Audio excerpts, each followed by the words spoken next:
Megastar Chiranjeevi గారు చాలామందికి ఒక ఇన్స్పిరేషన్. చాలామంది బాడీ లాంగ్వేజే మెగాస్టార్ చిరంజీవి గారు.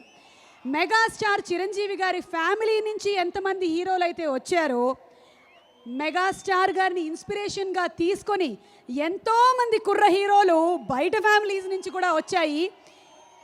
వాళ్ళందరికీ Chiranjeevi garu is a great icon. Khaidi number 150కి మనందరం వెయిట్ చేస్తున్నటువంటి ఈ తరుణంలో ధ్రువుడంటే మనకి గుర్తొచ్చేది ధ్రువ నక్షత్రం. అలాంటి ఒక ధ్రువాన్ని మనకి ప్రజెంట్ చేయబోతున్నారు డైరెక్టర్ సురేందర్ రెడ్డి గారు. పాటలు ఆల్రెడీ మార్కెట్లో రిలీజ్ అయ్యాయి. మంచి టాక్ నడుస్తుంది ధ్రువ సాంగ్స్కి. ఈ ధ్రువలోని మరొక స్పెషాలిటీ ఏంటంటే రోజా అండ్ ముంబై సినిమాలతో కనువిందు చేసినటువంటి అరవింద్ స్వామి గారు మనకి ధ్రువ సినిమాలో ఒక కీలకమైన పాత్రలో కనిపించబోతున్నారు.